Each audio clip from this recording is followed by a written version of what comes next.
Welcome to a beautiful day here at Triton Regional High School. It's sunny, about 60 degrees. May 9th, 2019. We're here for the Cape Ann League Varsity Softball Showdown between the Triton Vikings and the Amesbury Indians. Triton comes in with a record of 9-1. Amesbury is 8-0. Triton is in first place in the Kenny Division of the Cape Ann League, and Amesbury is in first place in the Baker Division of the Cape Ann League. This is one of the most anticipated games of the regular season for both teams. I am John Quigley, and I'm here along with John McCarthy. And John, Triton just wrapped up their tournament berth yesterday. Tell me a bit about the game yesterday. Well, it was non-competitive to say the least. They went to Hamilton Wenham and eked out a 33-5 victory. It was, like I said, uncompetitive, and I'm just a little concerned that game threw them a little off course for a much, much better Amesbury team here. Hopefully they can sort of refocus and realize who they're playing and come out strong. Amesbury has been a perpetual powerhouse, and we're getting ready to start the game here. Who do we have defensively for the Vikings here, John? Sure. We'll start behind the plate. Faye Pecos, junior. On the mound, Catherine Quigley, also a junior. First base, Mia Baradino, freshman. Junior Eve Pecos in right field. I'm sort of going up and down the order here, but Colleen McCarthy at third. She's a senior captain. Emily Carvelis at second base. She's a senior captain as well. Bridget Sheehan at short, senior captain. Molly Kimball in left field. She's a freshman. And Grace McGonigal, also a senior captain in center field. And this has been a particularly great defensive team this year. I think that of the 10 games they've played so far, there have been, five shutouts, John? Is that right? Yeah, I think 5 shutouts with a one-run loss. With the second game of the year down at Ursuline, their defense has been really very, very good, with the exception of their only loss in North Reading, where we had some lapses. But other than that one game, it's been excellent. It really has, and I think that's one of their calling cards. The pitcher, Catherine, as we know, throws strikes. She hits her spots. If she does that, even if Amesbury makes contact, we should be able to make plays behind her. So hopefully they don't lose focus here. Realize who they're playing. It's not Hamilton Wenham. It's not some of the lesser teams in the Cal. It's Amesbury. They know they're undefeated, and hopefully, like I said, that Triton comes out here and plays hard and gets a victory. So we're getting ready for the first pitch here. We've got Emma DePietro, who is a senior captain. I think she's the shortstop today. We're going to get things going. Okay.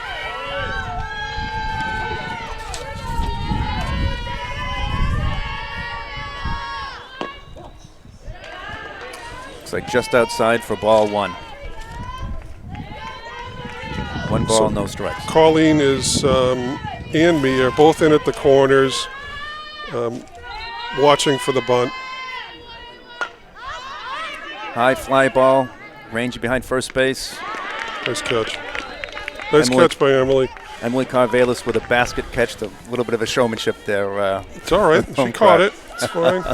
It's all good, as I say. All right, number 2 batter, I believe, is Alana Delisle. She's a freshman, actually has played with Catherine on a summer team and actually played for Coach Duke. Starts off with a strike. Catherine stays out there, stays on the corners, changes speeds. She's going to be tough to beat. Like I said, Triton has made plays in the field, and if she doesn't give up, doesn't leave the ball in the center of the plate, we should be fine. Swing and strike there, 0-2 count to Alana Delisle from Catherine Quigley. Tries to catch the corner there, just misses. You'll see a lot of that from Catherine. She'll get ahead in the count, and she'll start to nibble at the corners to try and steal a strikeout without a swing. 1 ball, 2 strikes. Ooh. Fly ball handled cleanly by Eve Pecos. Hit it hard, but right at somebody. You know, you mentioned, John, that this is one of the best fielding teams that Triton's seen in latter years. I'll tell you that the numbers show that they might average maybe 1 error per game, and I'll tell you they are always in every single game. Of the 9 wins, they have won by 10 runs or more, all 9 wins. And that's what really made the North Reading game a little unusual. I think every infielder had an error. Some more costly than others. I don't know about the outfield, but they didn't field their positions as well as they had in the past, and it did hurt them. Yeah. We're 1-1 count here to Liv Levasseur. Wind's blowing in. It looks like we don't have a flag to look at, but it seems to be at our backs here, and we're in right center. I think it's going to take something to get it out of here with this wind.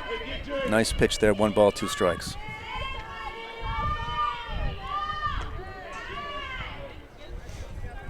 Be nice to start the game off with a clean inning. Well, you talked about the Hamilton-Wenham game yesterday, that 33-5 drubbing, and what we saw was a pitcher that's going to be a lot slower than Amesbury's lived along. There's a nice strikeout. There it is. Good, clean 1-2-3 inning, just like you requested, John. Yeah, and playing a team like Hamilton-Wenham where you have a pitcher that's essentially just lobbing the ball in, it's going to affect your timing as a hitter. Hopefully the Triton hitters adjust to that and are aware that or they're going to be aware that they're not facing that kind of pitcher. Sometimes it takes a run through the order, second time up, third time up. You've timed that pitcher. We'll see. Hopefully they can jump out. So we've got Liv DeLong coming out here to the mound. She is a freshman wearing number 14. She has shared pitching duties with Amesbury, believe it or not, has 4 pitchers in their rotation. Yeah, that's really unusual. Catherine, as we know, pitches every inning of every game. Like most programs, you ride your best pitcher. And for Amesbury to have 3, would you say 4 pitchers? 4. Yeah, yep. Is really unusual. So they actually replaced Haley Catania last year, who graduated, and she won the Cape Ann League Baker Division MVP. She was quite the pitcher. Not only could she pitch, but she could hit as well. I think she hit over 500 last year. Yep. Went to UMass. I think she's playing club softball there. Her younger sister, Emma, is out in the field here today. I'm not certain what position she's playing, but Liv DeLong, Alana Delisle, Emily O'Donnell, who is a senior, and there's a 4th, I think a freshman. I know she goes by the nickname Yaya. I'm not certain of her name. But they run 4 pitchers here in Amesbury, but they're going to go with Liv DeLong to start. You're going to see a lot of low fastballs here, I anticipate. So who's coming up to the plate, John? So Grace McGonigal, senior center fielders, coming up. Like a lot of these Triton players, is hitting over 500. She's certainly a threat to bunt. You see both corners in. I think at this point there's been some scouting, I'm sure, and they know that she's not afraid to bunt, and she's very good at it. So we'll see what happens here. Well, she can bunt. She can also slap it as well and hit for power. Tell me what slap hitting is, John. Well, slap hitters, she's not a traditional slap hitter. I saw a lot of it in the summer in some of the tournaments that my daughter Colleen plays in, where you essentially get almost a running start. And there you go, right in the gap. There's a hit. She's looking, rounding first. Beautiful leadoff hit for Grace So McGonigal. she took that to the other field, to the opposite field. A traditional or your slap hitter will almost get a running start and be a quarter of the way, halfway out of the box by the time they hit the ball. So anything on the ground has a chance to be a hit, even if it's right at a fielder. Here we go, pass ball, and Grace McGonigal on to second base already. Great start for the team. Absolutely. To get Grace into scoring position. Now, who do we have at the plate here, John? Yeah, Molly Kimball, freshman, left fielder, also a good hitter, has had a real strong start. She's also a threat to bunt. You can see they're in at the corners. That's a nice bunt. Safe at first. That's a perfect bunt. This is what happens when you've got the wheels of someone as quick as Molly Kimball. Yep. Senior shortstop Bridget Sheehan's coming to the plate, having an absolutely fantastic year. 3-time All-Star, terrific athlete, great shortstop, and a fantastic hitter. So we just saw the shortstop come in, the second baseman come over quickly. What was going on there, John? So she squared the bunt. They're concerned about Molly stealing second. So it'll pop up to second there. I'm not sure why she didn't go. They didn't send her to steal. Maybe a little concerned about getting thrown out at second to start the game. So we've got one down, runners on first and third, and we've got Emily Carvelis coming to the plate. And her 9 home runs. 9 home, it's unbelievable. It really is. I don't think Triton had 9 home runs for the whole team last year. Yeah, maybe Molly Kimball the last 2 stealing years. second base. Yeah. So pitcher seems a little wild. We've had a few pass balls. Second and third, these are the kinds of things you got to cash in on. You got to get the ball to the outfield here. Give Grace a chance to tag up. That could be trouble. That's a fair ball. That's going to score 1, maybe 2.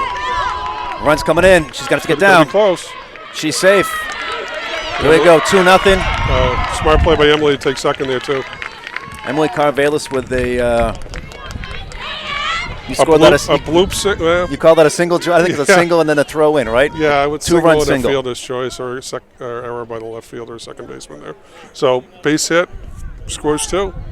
Fantastic start. Here we go. Who's up to bat now, John? Do you know this girl? I do, actually. This is my daughter, Colleen McCarthy, senior captain, third base. Like most Triton starters, has got off to a good start. John's being modest. 545 Colleen's hitting right now. Yep. And I've mentioned on the two prior broadcasts that we've done that Colleen did a lot of work during the offseason. You can see it in her swing. It's a nice level swing with power. You just saw it right there. And here comes run number 3. A wild throw in. There we go. And an RBI single for Colleen McCarthy. Right on cue. Yep. That's my girl. Nice work, Colleen. Well, so really jumped right on it. It doesn't look like my fears are, and the fears of most of the parents are coming true. Well, this is a team. This is a team you cannot let your foot off the gas, though, and Triton certainly has not done that this year. So Eve Pecos is up now. She's our right fielder, junior.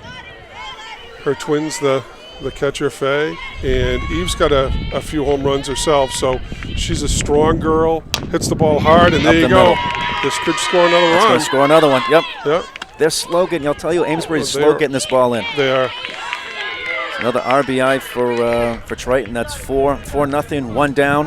One thing I've noticed is while the outfielders are playing deep, which makes sense, these ground balls to the outfield are dying in the sort of the tall grass here. It's rained so much. We've had it's tough to keep the grass down. It looks like it was cut recently, but it's still dying right there. So it's going to be tough for an outfielder to come in, pick the ball up, and throw someone out coming around second for a score. No balls, 1 strike to Mia Berardino. Mia's the other freshman on this team. Yep. She's also off to a great start. Sound like a broken record, but they're all hitting. You know, it's a rare thing for Coach Dupe to take on freshmen onto his varsity team, and I think the last time he took on 2 freshmen was when Bridget Sheen and Grace McGonigal came up as freshmen. Yep. And he only does it if the girls can come in and make an immediate impact, and certainly Mia has. She's had 2 home runs already in the year and playing fantastic. Let's see if she can. Colleen did end up coming up her freshman year, about midway through the year. But yeah, you're absolutely right. She's got a lot of talent. She's got a great swing, and only swings at hittable pitches. See if they can turn 2. No, Not quite. attempted to turn 2. They did get the lead runner, Mia Berardino, to a fielder's choice. 2 outs down. And now we've got the pitcher hitting here. Pitcher against pitcher, former teammates, Catherine Quigley against Liv DeLong. So Catherine last year did not get up much at all. She was typically DH'd for. And this year, frankly to my surprise, he's let her hit, and it's really paid off. She's hit the ball hard. I don't know what her stats are. Drop my glasses. But Foul ball there. So there we go. So I think she's sitting over 400. Yesterday she had a double in the gap, scored 2 or 3. Masco, same thing. So she's little dribble her to trust first. in him is paying off. His trust in her is paying off, I should say. All right, there was a play from third to first there for the third out, but not before Triton puts 4 runs on the board. And that's a fantastic start for Triton. Absolutely, great start.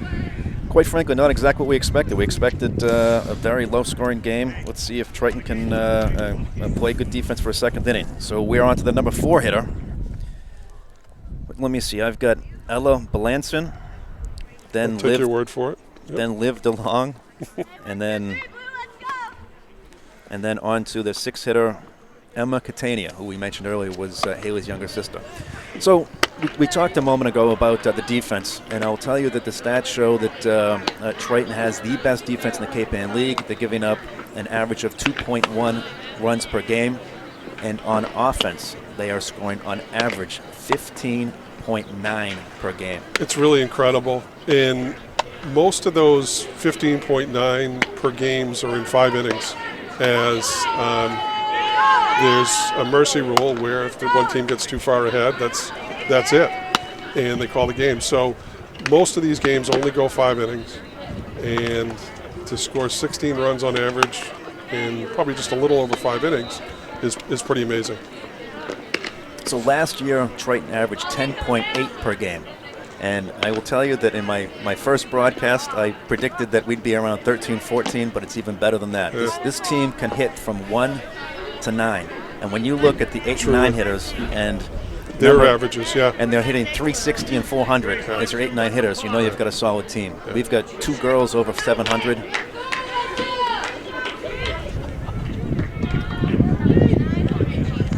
What I've said for the last few years with this team is to beat Triton, you have to put multiple hits together because they're not going to beat themselves. They're not going to make an error. They're not going to let you get an extra base.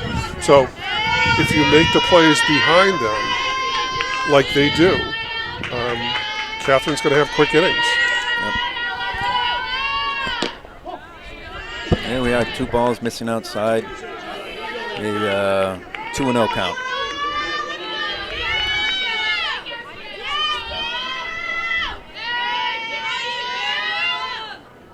There we go. Very late. Strike down there.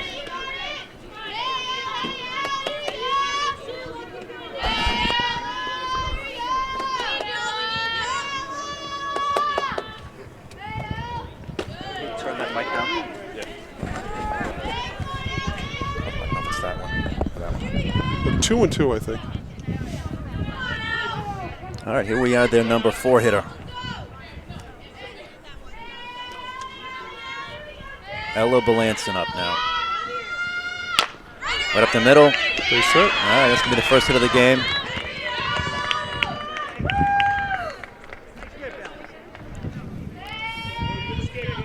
That one just by the feet of Catherine Quigley. I'll tell you that Catherine fields her position pretty well. Anything above her waist, she's pretty good at. Anything below her waist, when it's a struggle for a pitcher to recover and get down quickly enough. But they also, you might see a bunt here. Let's see what happens. See, that right there is a slap hitter. That's what we call a slapper. You see she gets a running start. The idea is anything on the ground, she's halfway, exaggerating, she's got a couple steps to first base. So quickly ahead here, 0-2. This is the pitcher versus pitcher matchup, the flip side of the teammates that we saw in the first inning, Catherine against Liv. This is Liv against Catherine now. Catherine's ahead 0-2. There we go. Struck her out.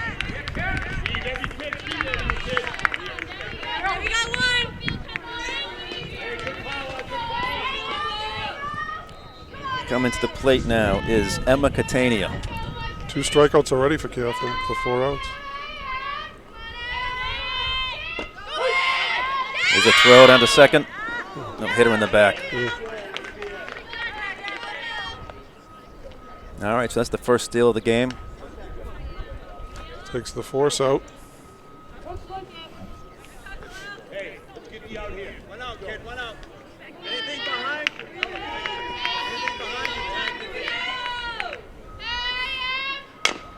Hit right towards third base. You see Colleen look her back, make the throw to first.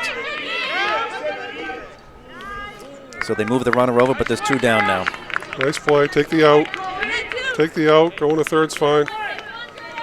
Well, you saw Colleen delay that throw. Why didn't she throw it right away, John? She looked her back, but it's such a long throw from third to first from where she was that it's tough to prevent that runner from second going to third. And the idea is to get the out, make sure you get the out, and she did that. So if it means that runner going from second to third, you can look her back like she did, but again, it's tough to prevent that runner from going from second to third. And in fact, that was executed not from third base, but from shortstop in the Masco game. Bridget threw. That's right. Bridget threw, looked the girl back, threw to first, and first went to third and got a double play that way. That's right. And there we go, another clean inning. Only 1 base runner. Did advance to third, but another scoreless inning here. So let's see if Triton can't put a few more runs up on the board. Yeah, nice job. You prevent that runner from second scoring with less than 2 outs. So we've got Faye Pecos coming to the plate now. Faye is a junior, and Faye is one of the greatest surprises, I would say, of this season. We had a great catcher in Liv Doan. Liv Doan, Yep. graduated last year. Faye actually had not caught in a couple of years. She did a lot of work with Catherine during the off season and came out, and I think that we've seen maybe 1 or 2 passed balls all year with a runner on. Right. They are a fantastic combination, and Faye Pecos is hitting rather well too. So the big questions coming into this season, most of the core group was coming back. Bridget Sheehan, Catherine, Emily, Colleen, they were all coming back. And Grace, I'm sorry, we all knew that. The question was, who's going to play first? Who's going to catch?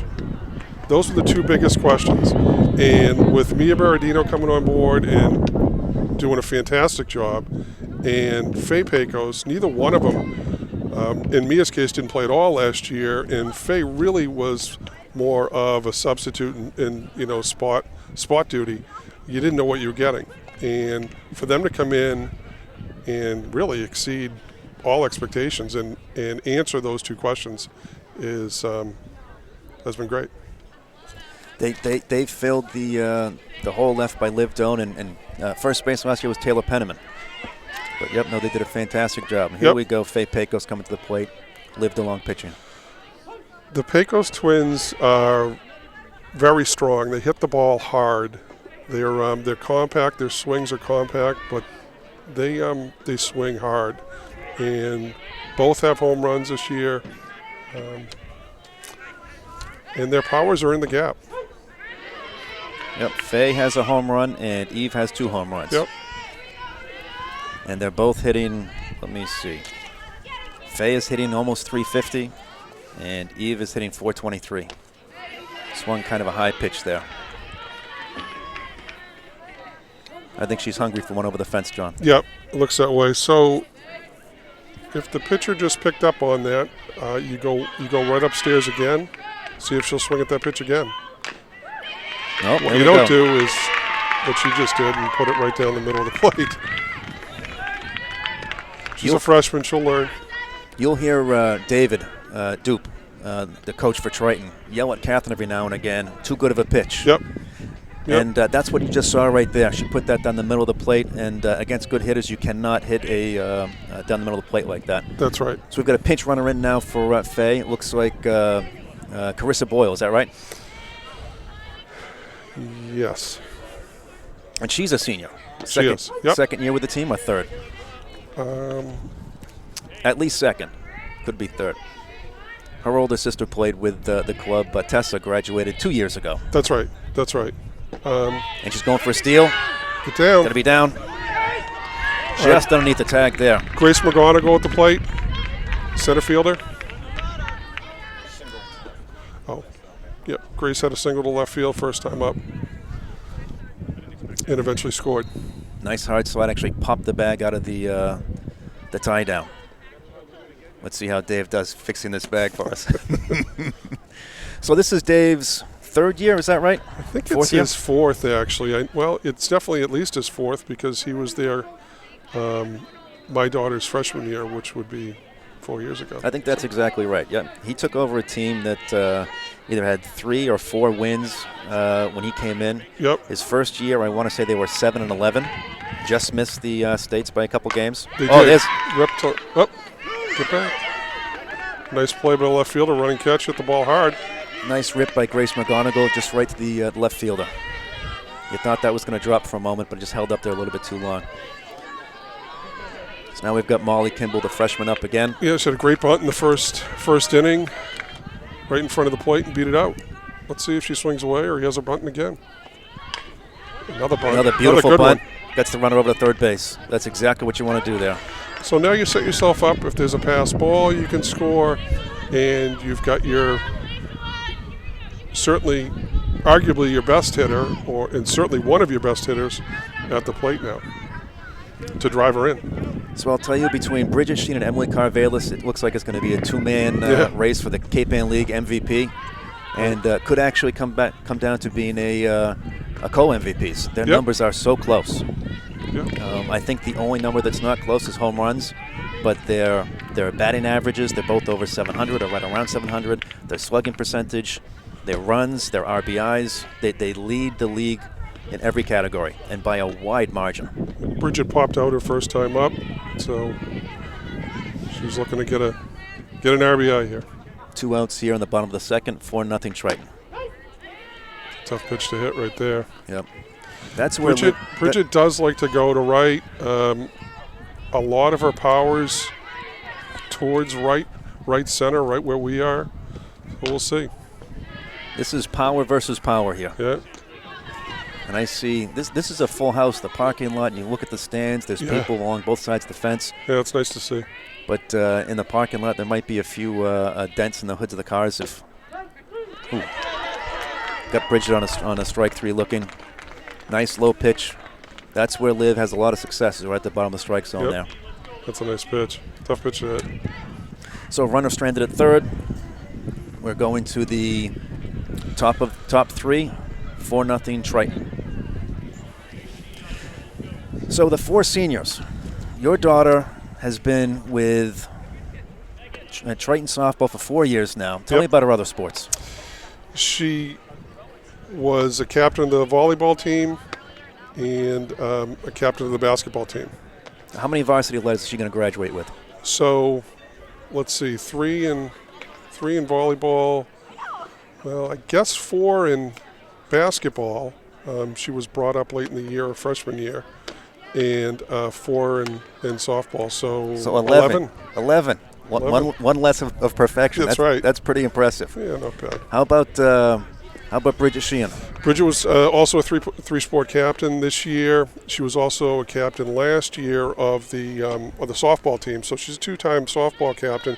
She is a 4-year varsity letterman in field hockey, basketball, and softball. So she's got the perfect 12 there. That's quite fantastic. an athlete. Quite an athlete. Now, who have we got coming up to the plate here now? Megan McElhaney. All right. She's the number 8 hitter here. Is that right? Pitch just outside. 1 ball, no strikes.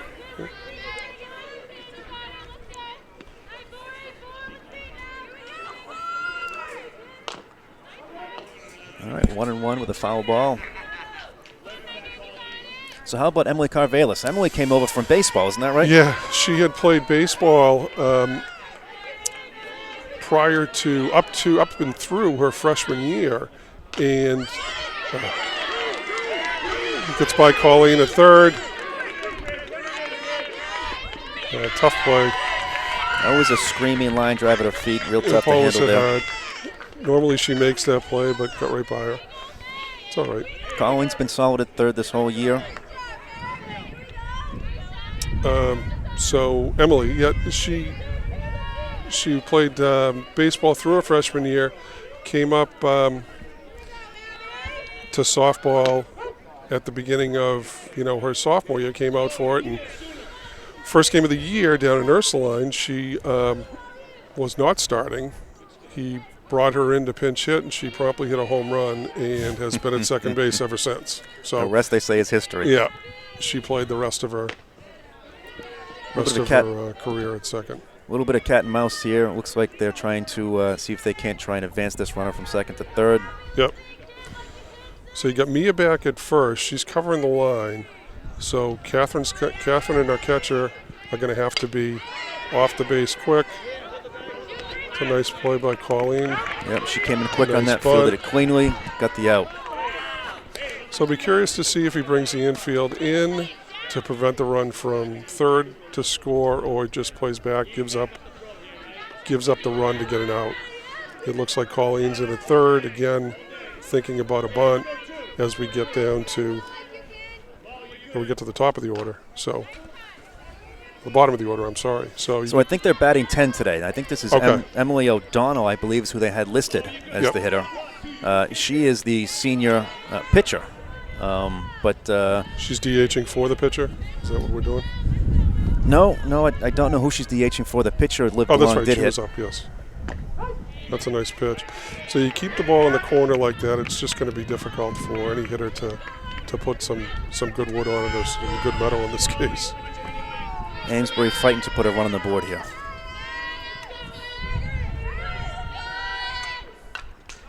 Another good pitch. She's ahead.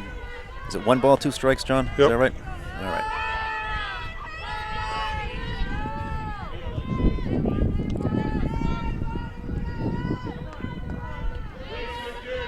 This would be a great spot for a strikeout.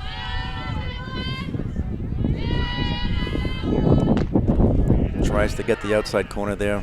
Doesn't get the call. So you've 2-2. essentially got your infield back with Colleen just past even with the base. So it looks like they're willing to give up the run at the plate to get the out. I think we're full here. 3-2 to the batter. Nope, 2-2. 2-2.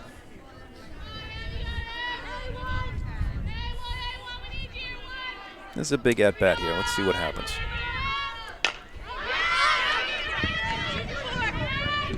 Clean fielded by Grace. All right, got the Nice catch. Got the out. Tag up makes it 4-1. Ball was well tracked by Grace, and Yep, I deep think, enough to get that run home. I think, quite frankly, no matter what she tried to do with that, there was no way to get the relay into home plate. Yeah. It was just deep enough to get the run in. No.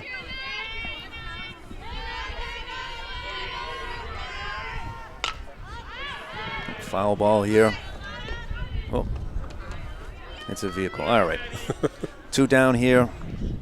Triton leads 4-1, top of the third inning. We at their, Emma popped up. This is, I'm sorry, this is the top of the order. Emma DePietro. DePietro. Yep, popped up first time up.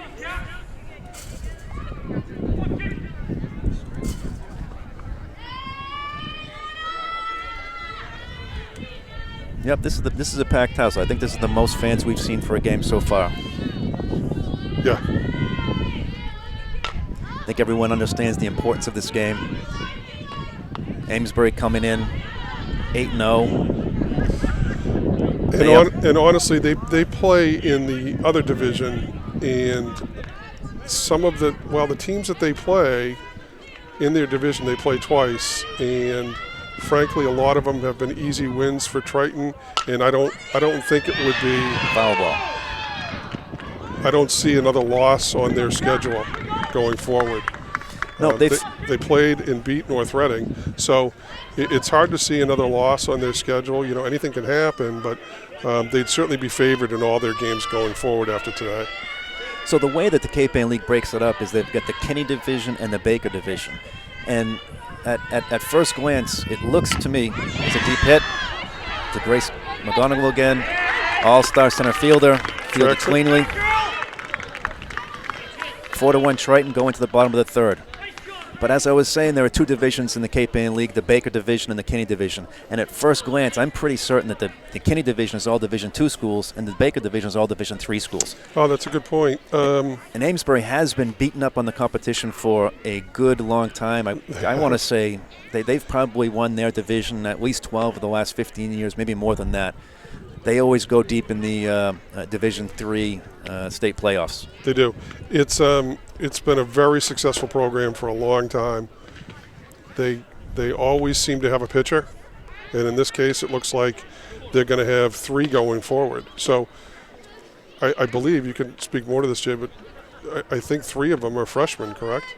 That's they're right. Pitchers? All 3 lived along. Alana Delisle, and I think Alana's coming out to left field underneath us here, or right field, as I speak. And the third, like I say, I know she goes by Yaya. I just don't know her name. But, Amesbury might just be something in the water, but they breed pitchers up there. Yep. To go from Haley Catania to Liv DeLong is a great succession in talent. So Emily Carvalho leads her off. She singled first time up and drove in a run, I believe, or at least one. Yep. Be nice to see them get going here. Let's get some more runs. Ooh, there's a high pitch over the head of Emily Carvelis. You think Emily's going to charge the mound? I don't think I'd want to see Emily coming at me. Yeah, no. I don't No, this is a great group of girls on both sides. Yeah.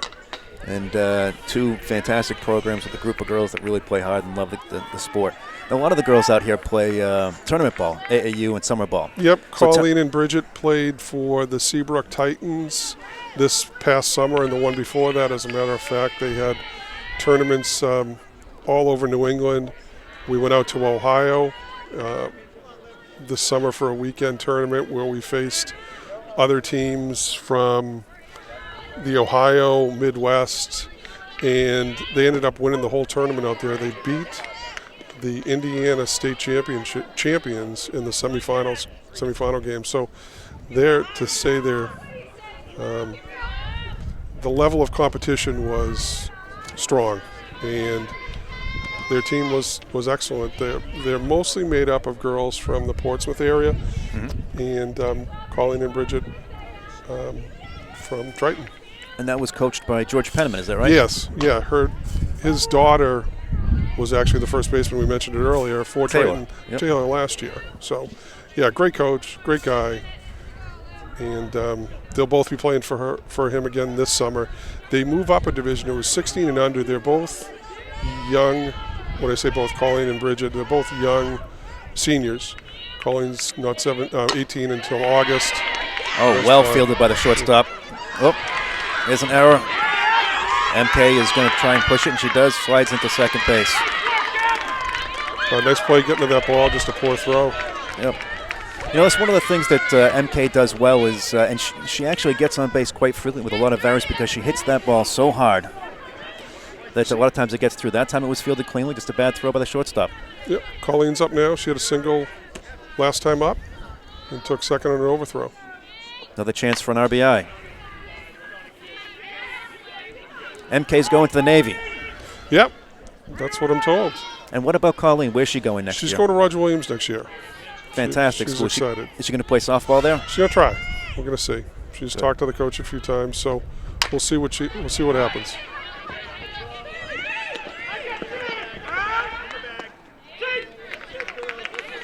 All right, so we got the runner over at least. Yep, push the runner over with 1 out now. And here we go to Eve Pecos. Eve is the right fielder. 2 home runs so far this year.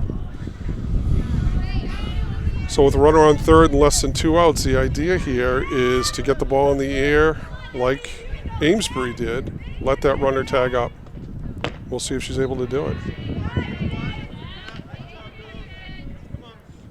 Outside pitch, no ball, 1 ball, no strikes. Lived along against Eve Pecos. Backstop is fairly close here, so it's tough to score on pass balls. There's that low strike that he called earlier, and that's going to be a challenge. These Triton hitters are just going to give her that low part of the strike zone. Yeah, you want to see that ball up over the knees, waist high, so you can drive it. 1 ball, 2 strikes.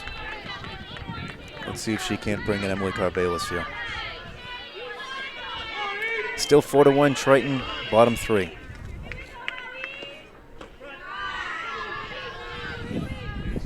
Two and 2.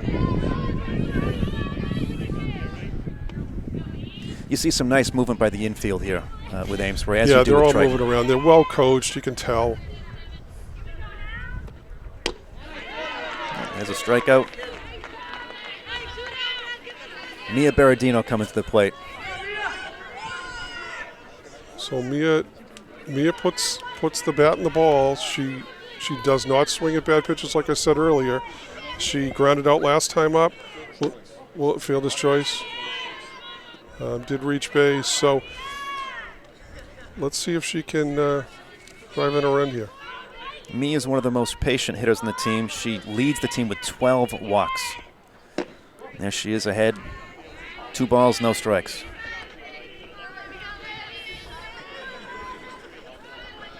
Mia's hitting .500 on the year. Fantastic freshman outing. Yep. Out of play, 2 balls, 1 strike. Emily Carvelis on third, 4-1, bottom of the 3rd inning.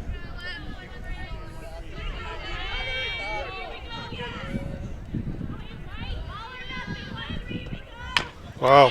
Big hit by Mia. Let's see if it's going to make it over the outfielder's head. Ooh, cleanly caught. Nice catch. Yep.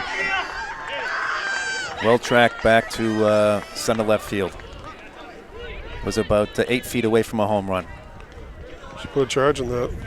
So you mentioned a moment ago these are 2 well-coached teams. Let's talk about the coaches for a minute. Sure. Jackie Waters is the coach for Amesbury. She's been around for a number of years. And Hounham is the assistant coach, and he is one of the history teachers here at That's right. Triton. Triton, yeah. And then for Triton, we've got Dave, as they call him, Dupe, Coach Dupe. Yep. And Mia Muzio is his assistant. And she's been with him for 3 years, 4 years? 3 at least, if not all 4. And Mia will call a lot of the games. She'll relay the signal into the catcher and the catcher into the pitcher. What pitches to throw? Yeah. Yep. Although I think so far today we've only seen fastball with location. I don't think we've seen a lot of changeups. Yeah, I haven't seen a lot of changeups so far. And I don't think we've seen any changeups from Liv DeLong either. No. I think they're just trying to concentrate on their fastball and make certain they hit their spots. When you've got 2 teams that hit as well as these do, sometimes these girls can just time up a changeup and crank it. So yeah, they're a little bit nervous about that, is my guess. Well, Catherine's not afraid to let the other team hit the ball. She rarely walks players. The idea is to, obviously, to strike them all out. But if that's not a possibility, which it isn't with a team like Amesbury, who has a bunch of good hitters, put it in spots where they can't get good wood on it. Let your players make the play. So she's got 2 strikeouts. Alana Delisle, she is the we talk about girls that play tournament ball, your daughter and Bridget Sheehan. Yep. Alana plays with the Rage Club up in Salisbury along with Liv DeLong for Amesbury. And then for the Triton team, Molly Kimball, the left fielder, and Mia Berardino, the first baseman, play for Rage. And Catherine plays for the Salem Hurricanes. Colleen's playing way in at third. Obviously concerned about a bunt. She showed bunt on that second pitch. And that'll get your infielders moving a little bit.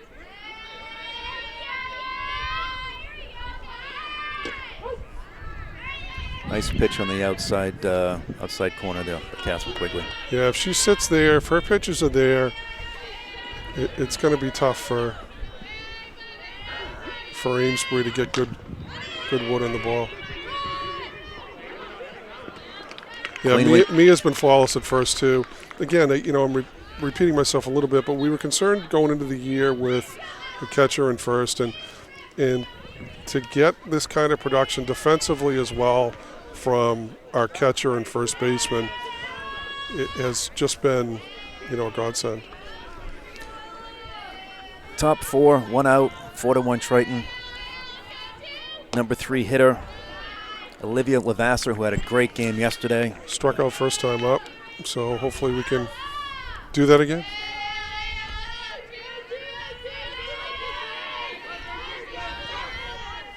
They've got the outfielders playing relatively deep, which is probably a good idea against this hitter. She either had a deep double or a home run yesterday. I can't recall which, but she's having a good season this year.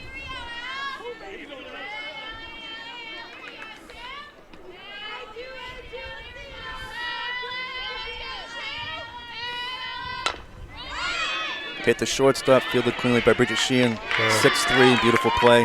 That seems to be routine. We've seen a lot of that this year. Yeah, she made that look pretty easy. That I'm not sure any or many shortstops in this league make that play. Tough late hop, comes up on her, got such great hands, pulls her hands up, and scoops that up. Like I said, makes it look easy. So. Even against a fast runner, you don't see Bridget rushing anything. She takes her time, makes a good solid throw. Not a lot of errors in general from this team, and certainly not a lot on the left side. I think it's far and away the best infield in the Cape Ann League, and I don't think there's much dispute on that anywhere.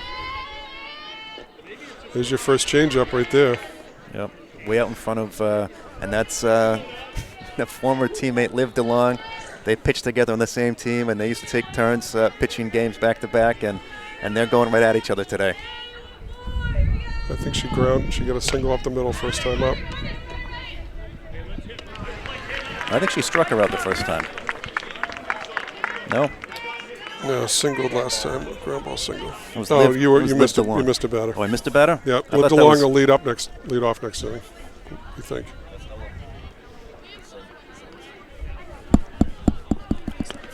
I'm pretty certain that was Liv, wearing number 14. We might have missed a batter somewhere. We'll get this all sorted out. This will all be edited. It's possible they batted out of order, but I find it hard to believe Duke wouldn't have missed it. Would have missed that.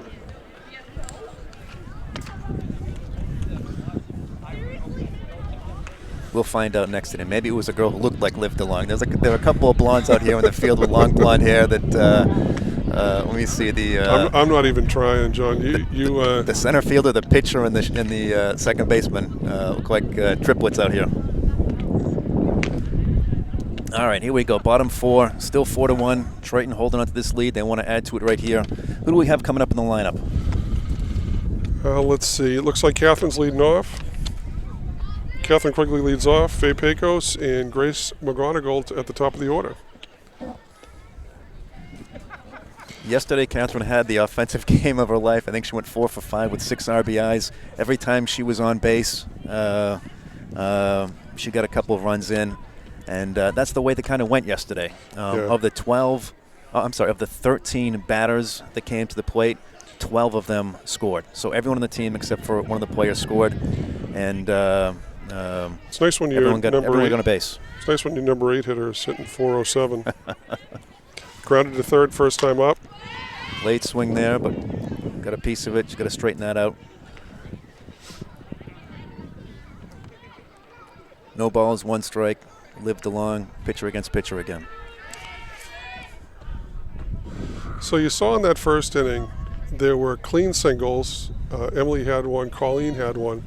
But one of the things I didn't mention at the time is because of poor throws back into the infield or misplays in the outfield, our runners were able to take a second base. So Emily got to second, Colleen got to second, and they both ended up scoring. So it makes a difference. It's one thing to give up a single, a hit, double, whatever it is, but allowing that runner to get that extra base is going to cost you runs. 2-2 here to Catherine Quigley. Let's see what we get for a pitch. There you go. Fastball, got it up the middle. Let's see if they're going to make the play. Yep, Catherine legs out a single there. It's got a father speed. So we've got another runner coming up for Catherine. Explain the courtesy runner rule if you can, John. Yeah, pitchers and catchers are allowed to be run for without taking them out of the game. I think that's the simplest way to put it. They can come in and out as dictated by their coach. So if you want someone to run for your pitcher or your catcher, all you got to do is call timeout and bring somebody in. Now that person, like in professional baseball, for example, doesn't eliminate the person they're coming in for. So Catherine's going to come out and pitch next inning, but she has somebody running for her here. And that's Darcy McDonough running for Catherine on first base. Quick player, expected to be a big part of the team next year. Yep. She made maybe one of the best plays of the year. Yeah, a gorgeous diving catch in right field at Ursuline. Yep, absolutely. And I think she's played most of her career as a shortstop, but certainly showed off that she can play in the outfield. No, she's played a little in some of these games that have got out of hand, and like you said, I think. Like you Hit said, batter, Faye Pecos took one in the upper shoulder. I think she's going to play. I've been told that she's going to play short next year, so she'll have. It's unfortunate for her that the talent in front of her is so good.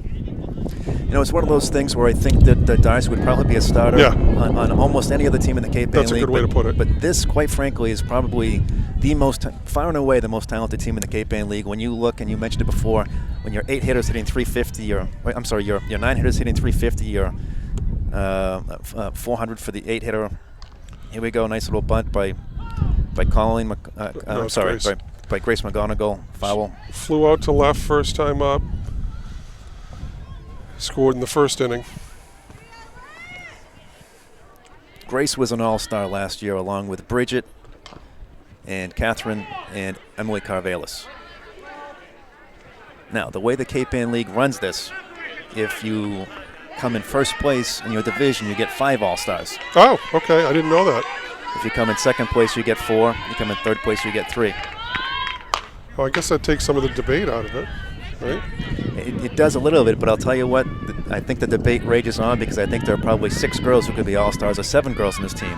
Yeah. Someone's going to get left off that team from Triton that's probably got a case to be on that team, that all-star team.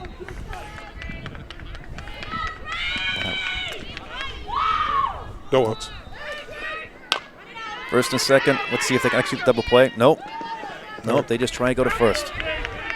All right, Grace moves the runners over to second and third. Thought she had a play at second there. I thought she did too, but certainly wouldn't have doubled up Grace at first, but no. I think you had to play it. So here we go, Molly Kimball, the freshman. We've got Darcy McDonough on third base and Carissa Boyle on second. Molly's bunted both times. First inning for a single, second inning a sacrifice bunt, moving the runners over. So we'll see what she does here. There's that nice low strike. Love to see Molly get a piece of this ball and drive in a couple of runs, a couple of insurance runs. Beautiful bunt. What are they going to do with it? They look her back. That's some really, really nice base running by Darcy McDonough there. She's not too far off third, that if that fielder turns and fires back to third, she's going to get thrown out, but she's far enough away to make sure that if that ball goes to first, she's going to score. That's what you get when you've got a girl as fast as Grace McGonigal or Molly Kimball when they're bunting. And not just move the runner home, but also safe at first. So first and third here, 5-1 Triton. Oh, they called her safe. I'm sorry. Pass ball. Nope. And Carissa Boyle is not going to go. The ball's getting thrown around here a little bit. A little bit sloppy, maybe some nerves. Amesbury's coming a little unglued here, so. This is not the spot in the lineup where you want to come unglued when you've got the 3, 4, 5 hitters. Bridget's 0 for 2. You don't see that much. She's got a couple on here. It'd be nice to see a little single up the middle. This is a great lineup where I think against, without Emily Carvelis here, you might want to put her on, but you do not want to put Bridget on to get to Emily.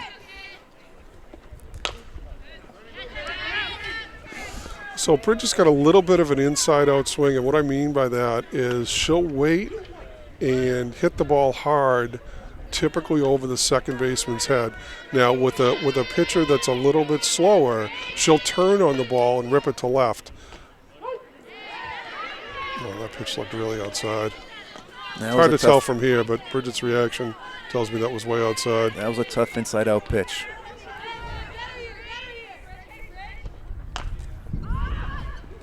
Oh, infield fly there. So 2 outs. 2 outs, still runners on second and third. First base is unoccupied. Emily Carvelis. Let's see if they pitch to her. Once again, I don't think you want to pitch to Emily to get to Colleen. We haven't seen anyone walk Emily or Bridget or any one of our players intentionally. Doesn't look like they're going to do it now, and they should have. See if that ball's going to drop. It is. That's going to be a two-run single. Yeah. Fantastic 2 RBIs for Emily Carvelis. Yep. Doing what Emily Carvelis does. 7-1 Triton.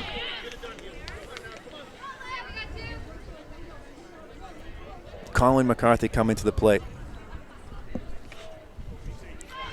Colleen singled first time up and grounded out to short the second time. Colleen had a great day yesterday, 3 for 4, I think. Is that right? 4 for 5. 4 for 5. 4 for 5. She was one of many with multiple hits. There we go. There it is. That's that nice level swing with power that I talked about earlier. Let's see if they're going to get her. Yeah, she kind of pushed it there. That was some aggression by Coach Dave Dupe. I'm not sure that he called. I'm not sure that he had her going. Emily's issue there was she stopped or hesitated, I should say, just after second. So nothing wrong with being aggressive. Here we go. Top 5. Triton leads 7-1. Let's see if Triton can't keep the defense going. So here's a big inning. You come out and score 3 runs. You take command of the game. You're up 7-1. You've got a 6-run lead. The idea here is just to set them down 1, 2, 3, demoralize them a little bit, and then come back up again, and hopefully score some more runs. All right, so here we are with our question if we're at the 4-hitter 5-hitter. So it looks to me that's definitely not lived along the pitcher coming up to bat.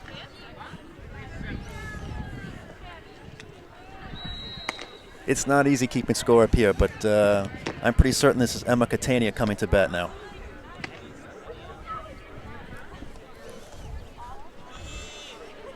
We find our scorekeeper, Eric. This would be a cut and pay. Eric does a fantastic job for us up here. We've got a great crew, actually. The Viking TV does a fantastic job. They have nice production. Bob Laythorpe running the show, and a handful of students here helping out. Eric volunteering his time. John got a big raise today. Catherine Quigley pitching to Emma Catania, as we mentioned earlier. Grounded to third, first time up. Emma is Haley Catania's younger sister. And Emma actually played with Catherine Quigley in the past for Rage.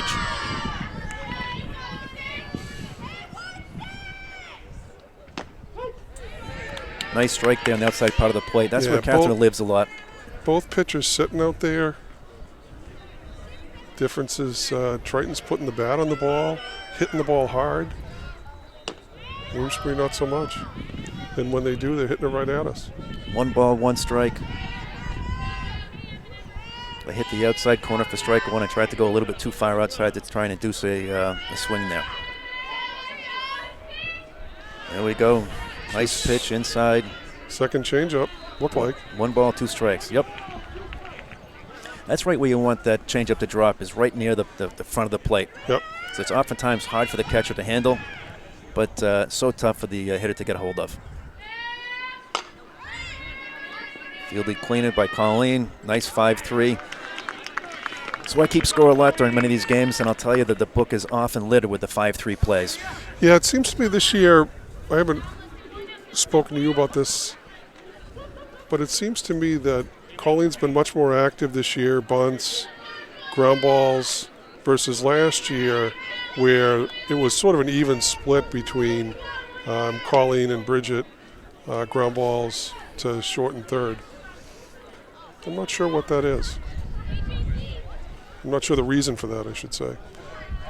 Julia Campbell's up now. She grounded out to first time up. We've got a 2-0 count here. 2 balls, no strikes. Regardless, Colleen and Bridget get a lot of ground balls, get a lot of action on that left side of the infield. All right, Catherine getting right back at it. 2 balls, 1 strike.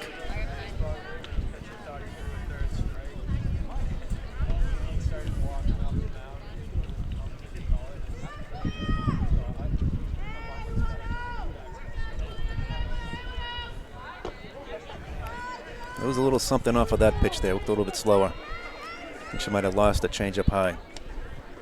3 balls, 1 strike.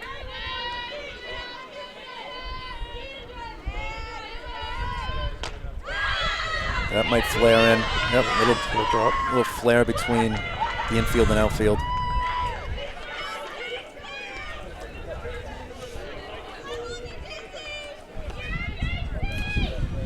Megan McElhaney got a double first time up. 1 out, top of the 5th, 7-1 Triton. Nice pitch right there. No balls, 1 strike. You'll see the catcher, Faye Pecos, fire that ball back quickly to Catherine. There's never any lazy throws back to the catcher, and the pitcher usually turns ahead pretty quickly to check that runner.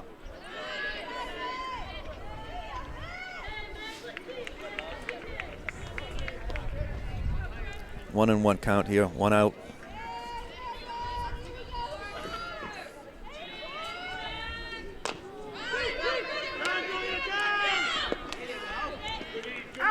Get the lead runner there. Nice play there by Colleen to get the lead runner, and then a heads-up play by Emily Carvelis not to try and get too greedy and throw to first there. A lot of times you'll see a second baseman try and get that throw when there's really no opportunity. No, and I think also one thing Colleen realized that the ball's not hit hard enough to be able to turn it. So make a nice throw to second, go get the next batter. 2 outs now, top of the 5th, 7-1 Triton. Pitcher showing bunt.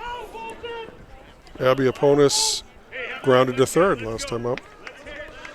Okay, they called her out, so ball must have hit her on the... I don't know if that was the call or if he called the first baseman for leaving early. Oh, okay. I'm not sure which it might have been. So you're right, though. If the batter hits the ball and then it hits her when she's outside of the batter's box, it's an out. Isn't that the rule? That's correct, and I think that's what happened here.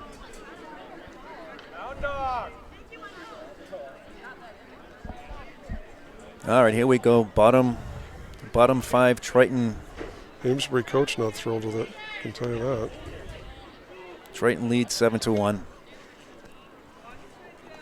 And it looks like there's going to be a pitching change here. Liv DeLong is now moved to first base, and I think this is number 9, who I believe is Alana Delisle. I think I recognize Alana out there.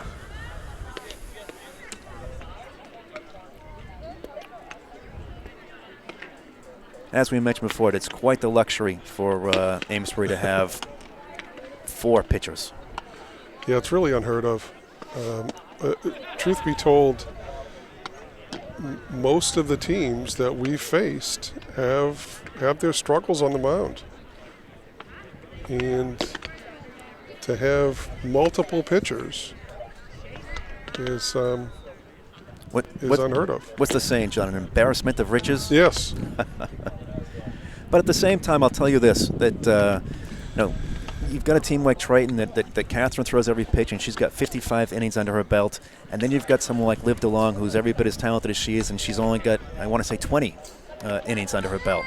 Right. So as nice as it is to have multiple pitchers, sometimes it might even hurt the girls to not have as many reps as they might otherwise. That's a good point. You really only need one. Your starting pitcher can pitch every single inning of every single game. And with the exception of one game, that's what happened last year at Triton, the one game that Catherine was sick. So that's a good point. Does it help this team to have 2 pitchers, or would she be better off pitching every inning? Eve Pecos here now at the plate. Singled in the first, struck out in the second inning.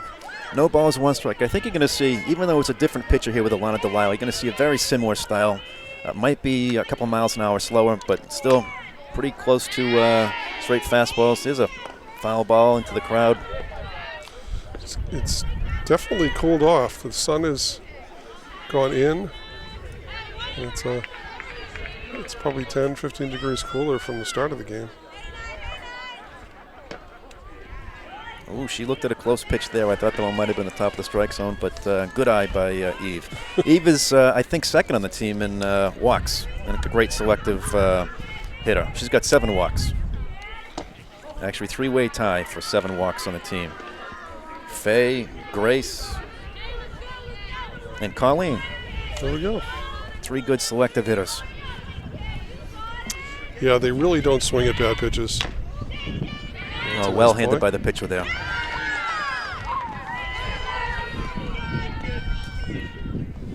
So here's a fun little stat for you, John. On the entire year, this is the 11th game in, there are 2 girls who have not struck out. Want to take a guess who they are? Yeah, you got to give me a minute. I know my daughter has. Sorry, Colleen. I know Bridget has. Yep. All right, let me think. Mia. Mia has, yep. Oh, big hit by Mia. Looks like it's a high fly ball, though. Mia has. Handled by the left fielder. Has Grace struck out? Grace has struck out. Okay, I give up. So the winners are Emily Carvelis and Eve Pecos have not struck out. There we go. And I'll tell you a remarkable number is that no one on this team through 11 games has struck out more than 3 times on the season. That's unbelievable. It really is. 20 strikeouts for the team entire season. 2 a game. Catherine Quigley up at the bag here. Grounded to third and singled. 1 for 2.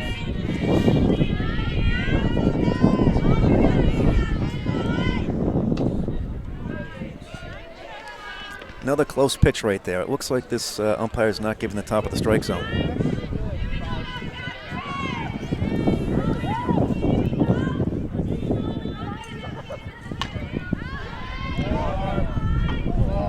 Certainly hard to tell from here if the new Amesbury pitcher throws harder than the previous one. There's certainly a different release point with her being a right-handed pitcher versus the lefty that was in there to start the game.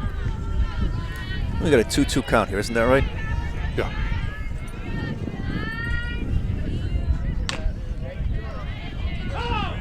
Just foul.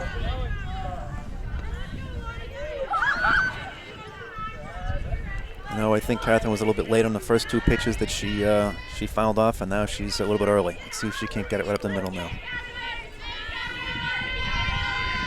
She muscled that single up. Full right count. up the middle. First time up? Second time up?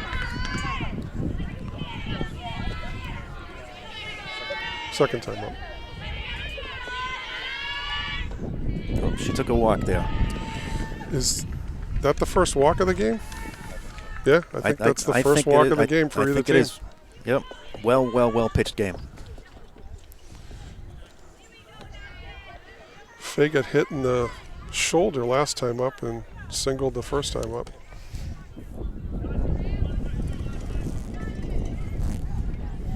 So Faye and Eve play on. We've got a Triton Knucklehead summer team, and Faye and Eve, Catherine, Emily Carvelis, Darcy McDonough, Izzy Reiniger, all playing the team. Have a lot of fun. Coached by myself, Amber Quigley, Mike Roberge. But you get a lot of these girls who are playing not just during the season, but playing summer and tournament ball, and it makes an enormous difference. It does. It really does. And it makes a big difference in games like this where you're facing good pitching. Bridget and Colleen, I can speak to them because, I go to their summer league games, and the pitchers they see throw as hard, if not harder, than what they're going to see with the best Cape Ann League pitchers. So it's strange for them at times to face pitchers that throw so slowly. This is much more what they're used to. And that's why I was concerned coming from a team like Hamilton Wenham, who essentially was lobbing the ball up there to make that transition to come to play a team like Amesbury, who's pitchers throw hard and they're throwing the spots. How would they adjust to that? I'll bet you there's about a 10-mile-an-hour adjustment in speed. Oh, there's that high pitch again that just misses the top of the strike zone. They've got Darcy McDonough running on first base for Catherine Quigley.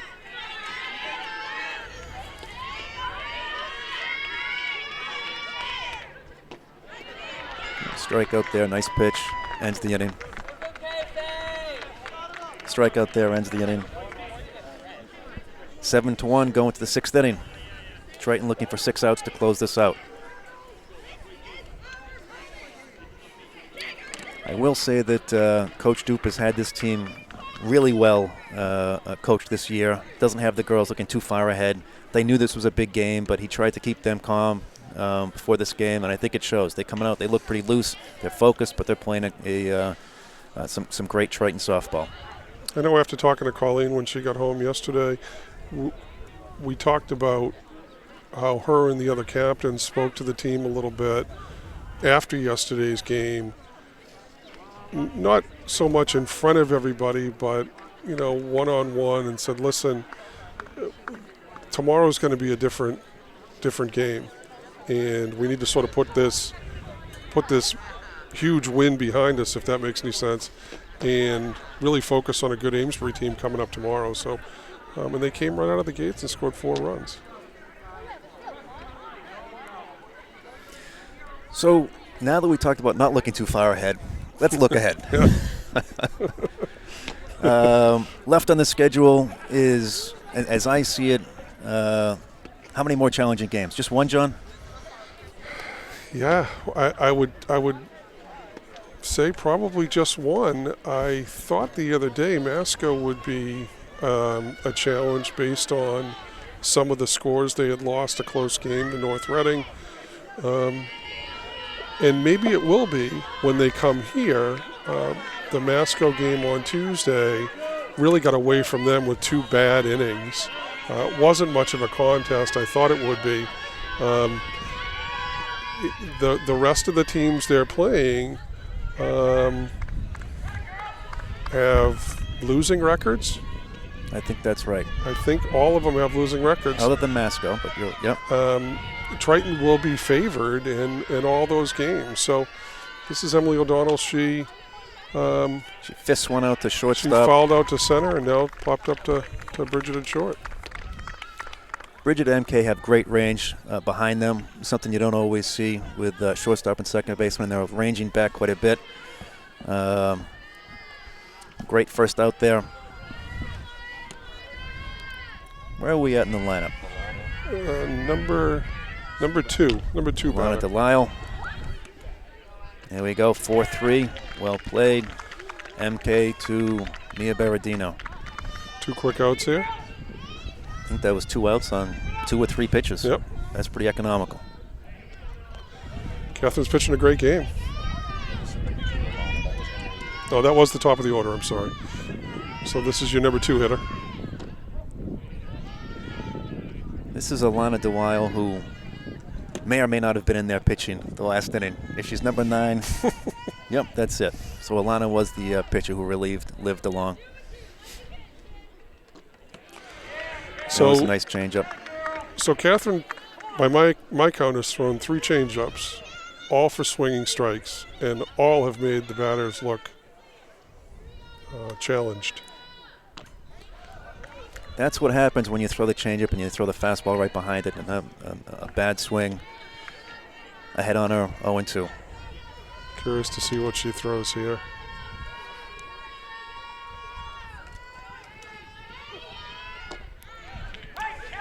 That was a beautiful pitch, what they call it was a wasted pitch. It was a pitch out there. It was not even close to a strike, wasn't supposed to be. Try to induce that swing when you've got the pitcher frustrated and a bit confused.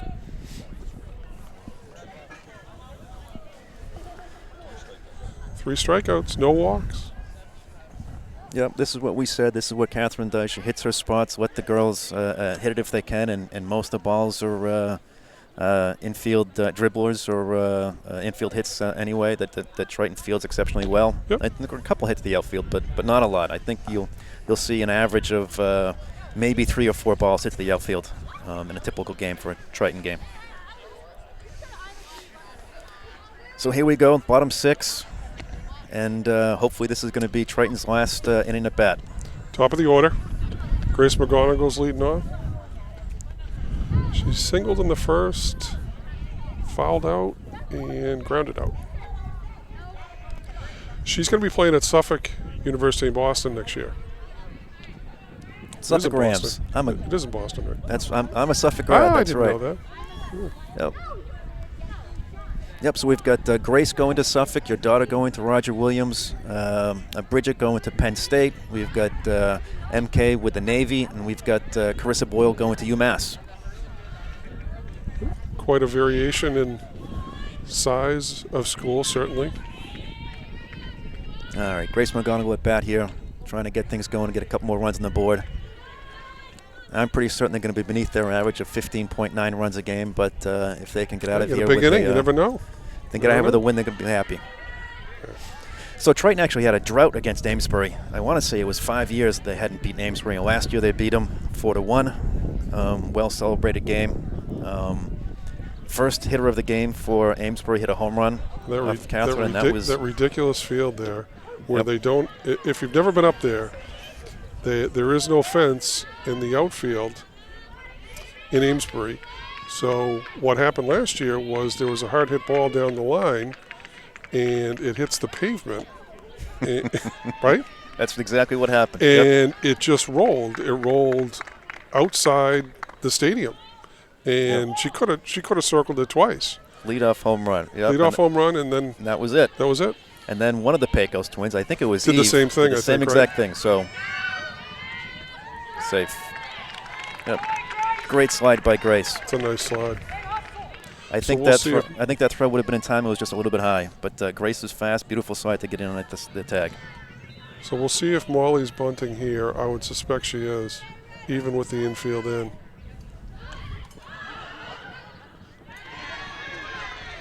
Popped her up.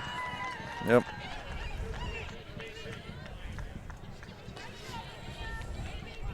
Bridget Sheehan coming to the plate.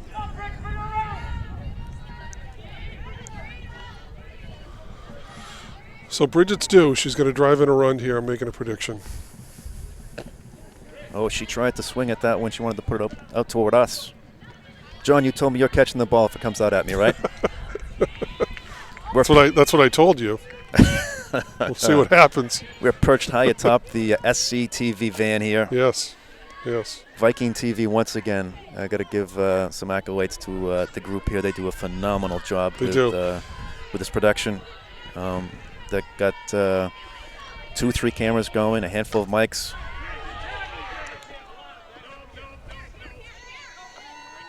Deep fly to center field by Bridget Sheehan. And once again, solid play by the outfield. We'll see how Amesbury plays this. They chose not to walk Emily last inning, or 2 innings ago, with first base open. They pitched to her, and she made him pay with a 2-run single. Looks like they're pitching to her again. Yep. And I'll tell you that in the 3 years worth of games that I've watched in the Cape Ann League, I've only seen one batter intentionally walked, and that was Tara Driver last year, who was the MVP of the Kinney division. She's playing D1 ball at Niagara. Yep. And she earned those intentional walks. She came. Triton went into North Reading. I think they went undefeated last year, and Catherine threw a ball low and away, and Tara Driver took it over the right field fence. She threw one high and inside. She took it over the left field fence. And then I don't recall what the last pitch was, but it was over the center field fence. Yes. And at that point, we changed our strategy. We said enough is enough. I'm not going to let her beat us. No. So Emily singled twice. Ooh, hit Emily. And they did put her on, as it turns out. Not how they intended, I'm sure, but took that one right in the back of the leg, I think. All right, here we go. Colleen McCarthy, runners on first and second. See if she can put that at the center field like she did before. Single should score Grace here.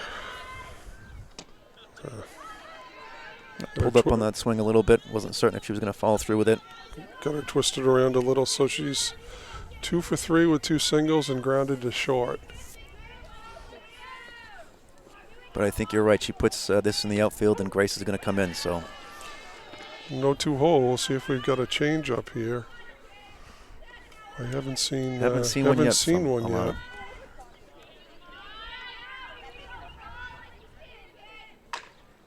Well, that could drop. That drop. That's going to drop. That's right in the triangle, as they call it.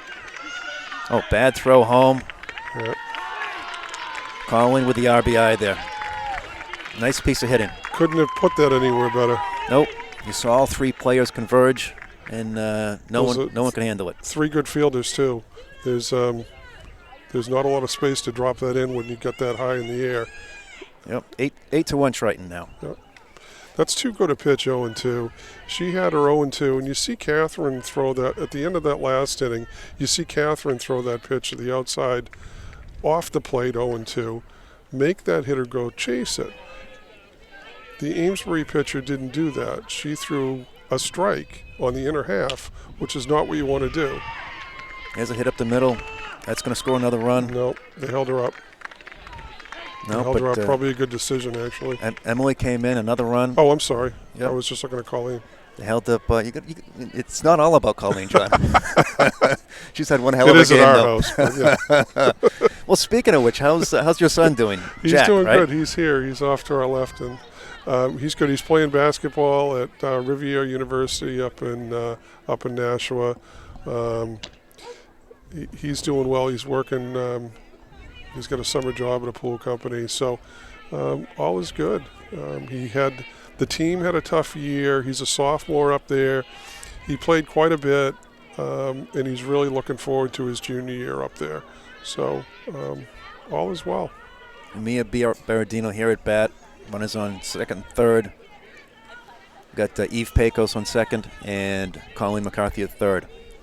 So high fly ball here by Mia Berardino. Let's see if they can play this. A couple girls converging on it. Yep. There's the third out. 9-1. Triton going to the top of the 7th, and 3 outs here, and that would be it. So you told me that your daughter has 11 varsity letters. Did she? Who won that battle? Did your son have? No. Did he have 12? No. Sorry, Jack, but it wasn't close. I got to think on Jack. So started for 2 years in football. Made the basketball team 3 years, and then 2 in baseball. So a paltry 7 compared to my daughter's 11. 18 varsity letters between 2 children is pretty good. Thanks. All right, so here we go. We've still got the same lineup, no changes. Same strong defensive team. Let's see if we can get 3 outs and close this one out. Triton leads now 9-1, which coincidentally is their record on the year, 9-1. Just going to close this out.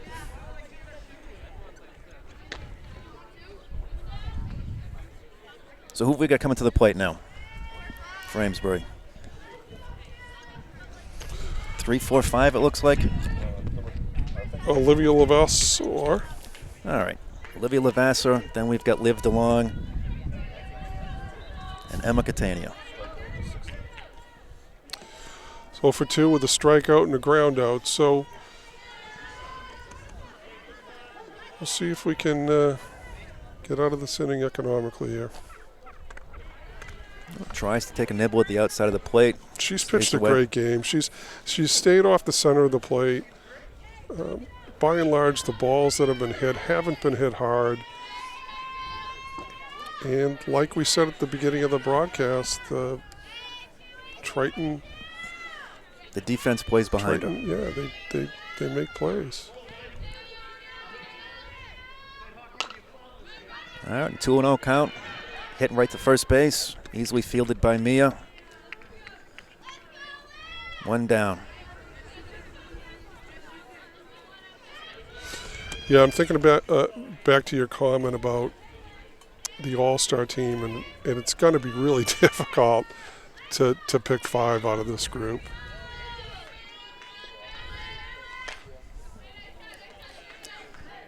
Late swing there by Liv DeLong. Starting pitcher. She's now playing first base. Phenomenal freshman. I think she's right around 500 for the year. Ella Belanson, she's 1 for 2 with a single in the second inning, I'm sorry. I don't know if that was Catherine Breschenbach or good friend Liv, but that was a Oh, little inside on her.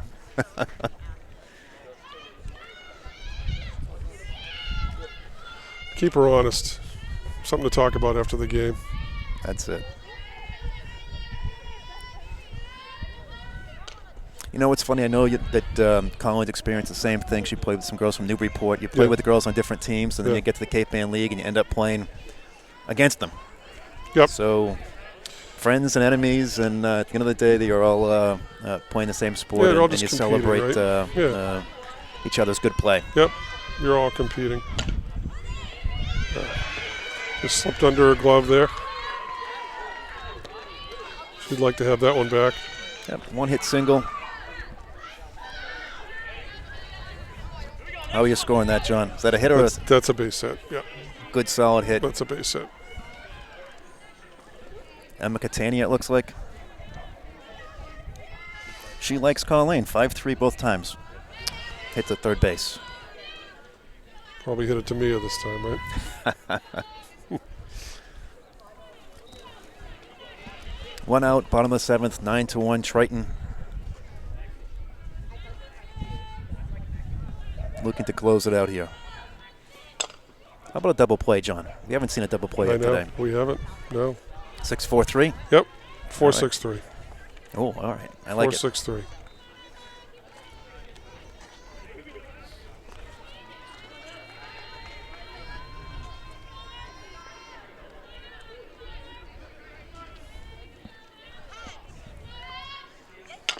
There it is. Too slow. Ball just not hit hard enough to turn it. Emily looked like she tried to tag Liv DeLong going for first or second.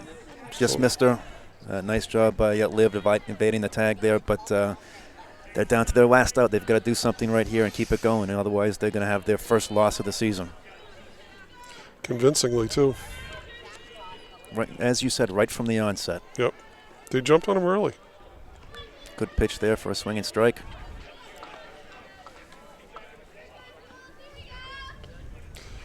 You know, it's unfortunate that Triton doesn't play Amesbury a couple more times in the year. That's right. I was just thinking that, too. Maybe and also, unfortunately, we won't see them again because they're in Division 3 and we're in Division 2.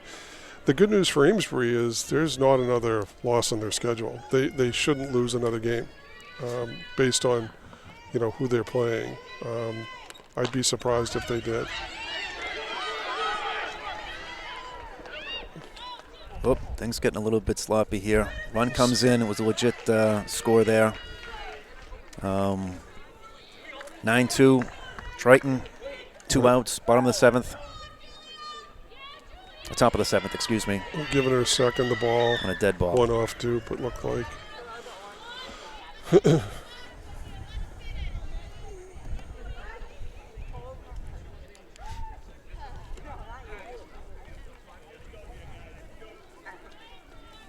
9-2. Triton's looking for one last out to end this game.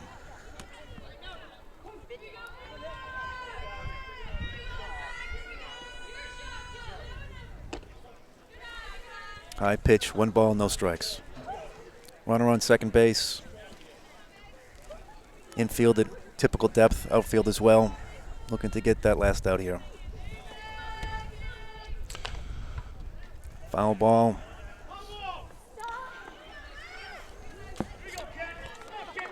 So Megan Mulaney's 2 for 2. So we'll see if Catherine can finish it off here. The only force is at first base here. And that's not a problem. 5-3 to end the game. Colin McCarthy to Mia Berendino, and that's going to do it. Triton with a convincing 9-2 win, and now are in sole possession of the best record in the Cape Ann League. Triton advances to 10-1. Amesbury drops to 8-1. And fantastic, well-played game. Congratulations, Triton Vikings. Thank you, John. Thank for you. coming today. Thanks for having me. It was And fun. Eric Gundrum, thank you for keeping the book today. Fantastic Eric. job. Thanks, and Eric. thanks to the entire Triton Vikings VTV staff here. They do a fantastic job. And looking forward to maybe a couple more games with Triton and a big game to end the year against North Reading. But we're closing out hit things today. 9-2 final score. Thanks, John.